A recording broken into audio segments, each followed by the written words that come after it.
it just showed up. I'm gonna unpackage it now. I don't know, I shouldn't be making a video of this because I've never put one of these in before. And I don't know what I'm doing.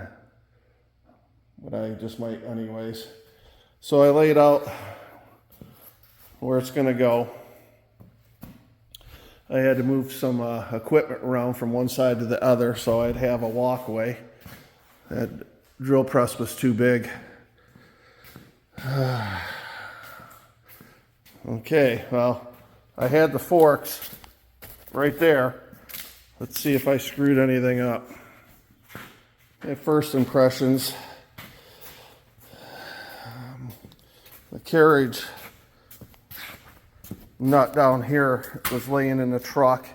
That one's missing. I found it on the floor. These are just laying around in here. So I'm not sure if they're part of the dunnage or a bag split open. So far, so good. Let me start unpackaging this and see what else I run into. But other than the dunnage bolts coming loose, it doesn't seem to damage anything. There's really no instructions to say how to get this out of the dunnage, but I'm glad I did notice this. You're going to have to take both end caps off to get these out of here. I'm going to try to come in with the forks to get the top one off, but I got to get the dunnage off. When you go to do that, this is going to want to drop. This is going to want to drop. Your safety latching mechanism's right there. So put some boards under there so that when it does drop, it's not going to drop on the latching mechanism. I'm trying to do this all by myself. I really only do one thing really well by myself, and this isn't it. Okay, got the upper part off. You can't get to those lower bolts until you get everything off over here. So far, so good. I know I keep saying that, but damn, this shit's heavy. Okay, I'm using two jack stands jacks to drag this in place. I got the neighbor coming over, and we'll flip it up and get it on the pads, or the pad location that I've drawn out. Well, that didn't take long. We popped these things up in like 5 minutes. But I have noticed, okay, of course, not every floor is going to be level, but if you look at the wobble this has got to it. And I'm off there, I'm off here. They do have shims with it, and I think this is almost by design because most of the pivot is where the beam is. That's my wobble point. So I can shim it and tighten it down, and I've still got contact with the floor with the main beam. I'm hoping this is Ford blue because the jackass operating the forklift didn't do a good job taking it off. I do have stickers. I can cover up my mistakes. Nobody will know. I'm not going to work on this anymore today. It's a long weekend. I'll blow out of town, sit on a boat and drink beer. Okay, this is what I got going on now. The first thing I need to do is make sure the floor is level. And the way I did this is I got this laser level out. And I set it up to the bottom notch of that safety lock. You come over here. You can see about a 1/2 inch difference. So I'm going to set the highest one first, and then I'm going to come back, and it looks like I'm going to have to make a plate to lift this up. I'm going to call them and see what they think. But in my mind, I think I should be making a plate. Okay, let's move forward with this.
Okay, what I got going on today is I have it shimmed and leveled. I got that top piece on by myself, don't ask me how. I ended up finding some shim stock and I stuck under the main post area because I do have it leaning back 2 shims worth. Next thing I need to do is, I was told before I drill the holes and bolt this one down, I got to get the cross member up. So let's go ahead and get this height extension in, cross member up, and I can start drilling holes. It's going to be interesting in seeing if this pillar wants to move with ladders on it because it's not bolted down. Okay, dilemma. There's about a 3/4 inch slope from this side to this side. So I've got this 1/8 inch plate, and what I'm going to do is I'm going to crunch for time. So I got a big car show coming up here this weekend, and I need to get the car in here. I am going to shim this up using this stock, get everything set up in place, and then I'm going to come back later next week and I'll get the proper size metal and I'm going to cut it so it'll be the inside footprints all the way around, and then or I might just get it the whole size. I talked to the guys at Atlas and they said I could just run bar shim underneath, but I would feel more comfortable having the whole pad lifted with a solid piece of steel cold roll. Let's see how this goes. Okay, got a line right there on that window, and I got a line right there on that window. I only needed 3 of these plates and it perfectly fits.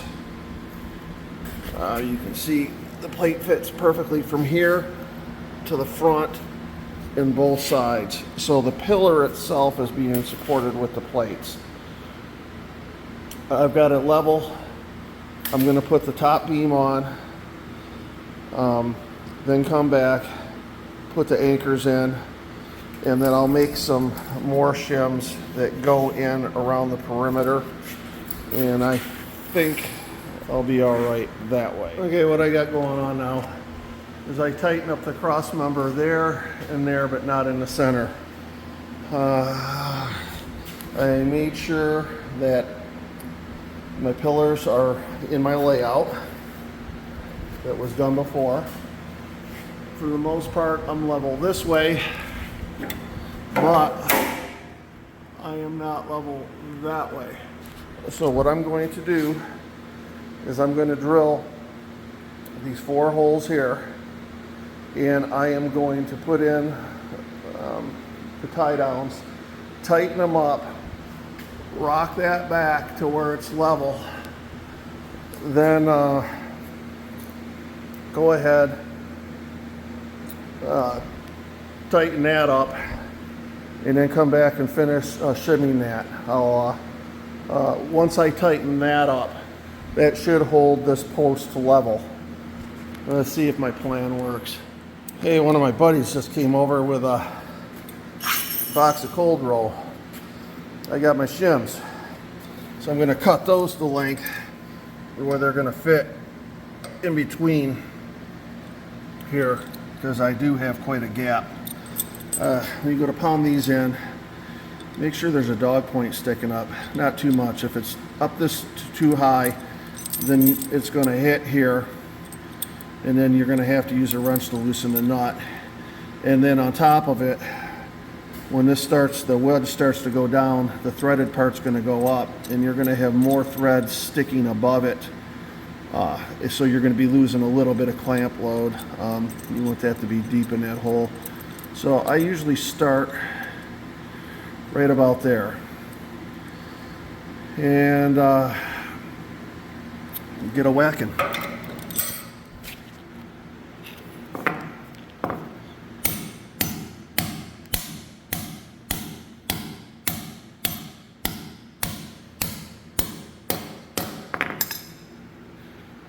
That easy, and then don't use an impact on it to tighten it up. It's going to be 85 foot-pounds. There you go. Well, I'm making some extra shims. The shims that come with this are like that thick. I'm making some that thick. I figure I only need 3-4 of them. I do have the plates underneath the main body that it's sitting on. I now want to have the shims to where when I tighten it up, it's going to be secure all the way the perimeter diameter of it. Like everything in my life, it's more work than I thought it would be. Well, that took 3 hours. Well, dead level there. Here and here.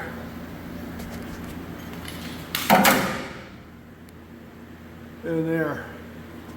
Now I can start putting this thing together. This is how I did the E-shut off. I left it a little loose on this side and then locked nutted it. What I'm doing with the cables now is there is a bracket right here that will not allow me to get the cables on the pulley. So I just ran them. I'm going to come back in a second and pop these off, get the cables and the pulleys, and I just have these hanging there for now. Now the book said to use a jack to lift these to the top lock mechanism. I decided just to pop a left nut and grab it and pull it up into place. It's getting harder the older I get. Let me get that done, and then I'll get into cable routings. Cables are in. The way I did the routing was front cable here, comes down around the lower pulley, comes up and bolted in there. Goes up and around, back down to here. And what I did was I set this at the lowest setting, or the tightest setting, and then in here I have these equally as tight. They're at 30 millimeters. I adjusted the cable so that you can just barely squeeze them and touch them together. Gotta use a little force. These nuts are tight. I brought up the lower nut, and this is finger tight right now. And the reason why I'm doing that is I want to get it all together, cycle it, do a final adjustment with the equalizer cables, and then I'll get back in and tighten that up. Okay, dilemma with instructions. Instructions show a mounting plate that accepts 4 bolt holes. This one only accepts 2, and the motor has 3. So instead of starting with the motor, I am going to install the hydraulic lines now.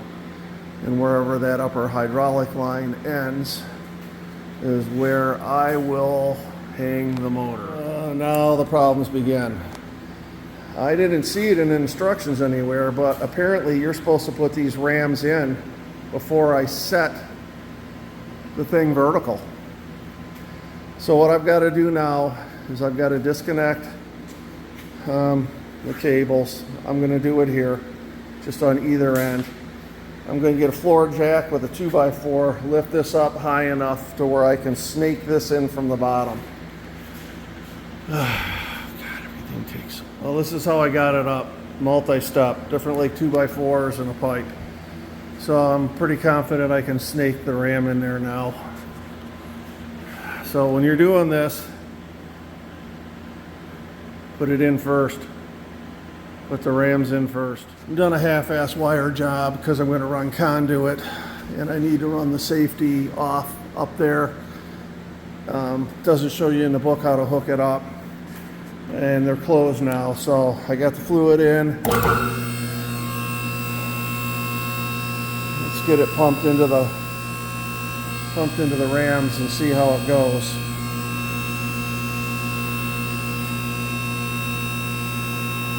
Also, there's a check valve in each one of these, and of course it's spring loaded, and it blew out the minute I oh, there goes one ram.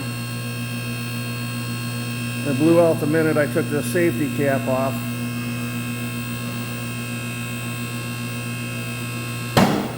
There's the other ram. It's still taking fluid.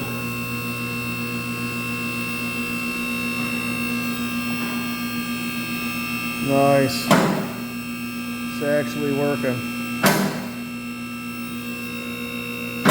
Okay, I'm going to run this through and top off the fluid. Do not fill this up when it's all the way up. Just saying. That was a rookie mistake. So I've got this going down, got the safety bypassed, and it's not going down.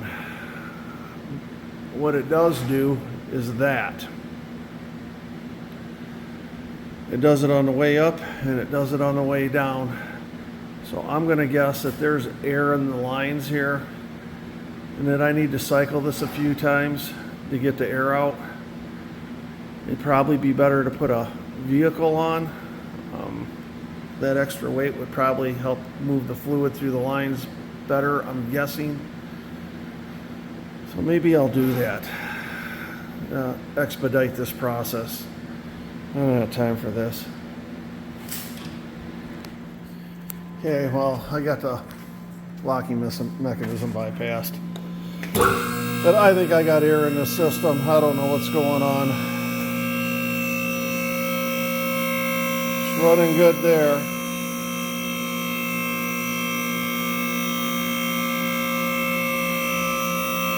Well, sure, don't do it now. It was jerking earlier.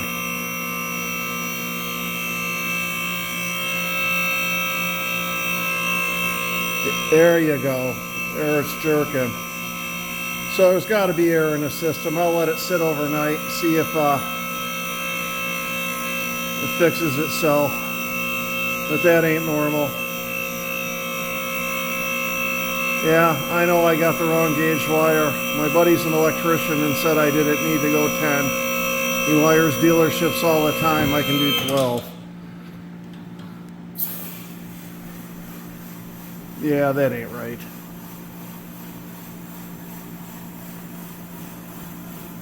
I've cycled this about 5 times and it's still doing it.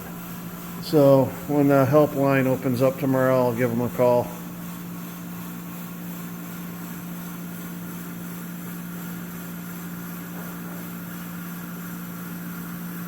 And it smooths out right there. It's gotta be air.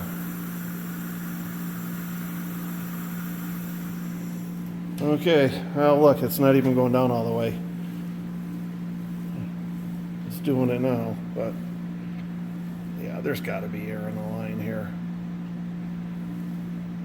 Okay, that's it. Cracking a beer and eat. And I'm gonna call it done for now. Let it sit overnight, and the arms went up and down on their own. There's still a little bit of shudder in it, but it's nothing like it was. Put the laser on it one last time, make sure everything is where it needed to be. And I found them off about an 1/8 inch.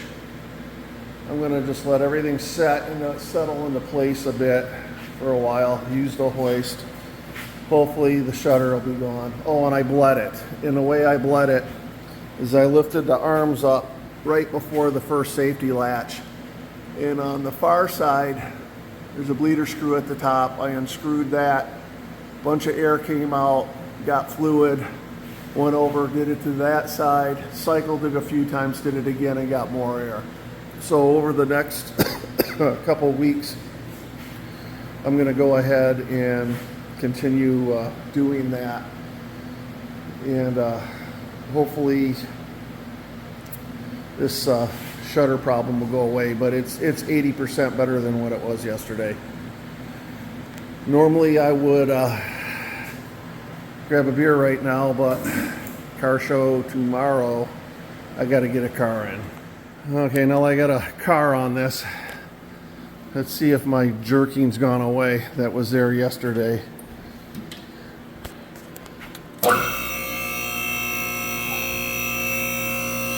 So far, so good.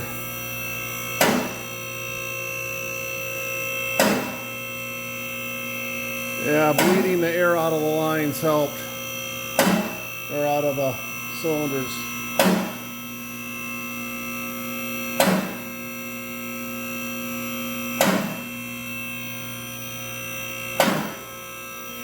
Let's see if that car, I can get this thing up.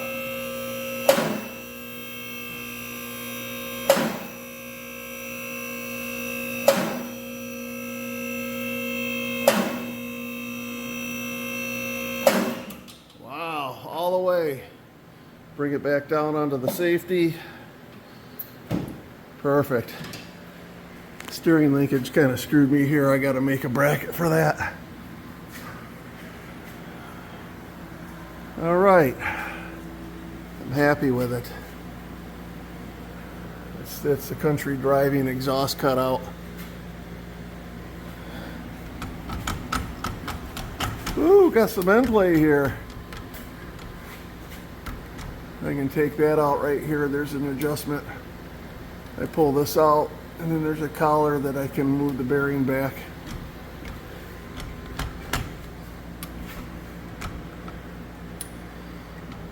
Okay. Time to clean this up.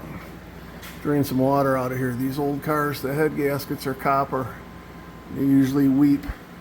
So I'll let this sit up here for about an hour for the water to get to the bottom. I'm only going to take out the water because right there's the engine that's going to be going in this one. You know what? Project's done. The hoist is good now. No more jerking. Got to end this the proper way. My wife's got non-alcoholic beer. What do you know?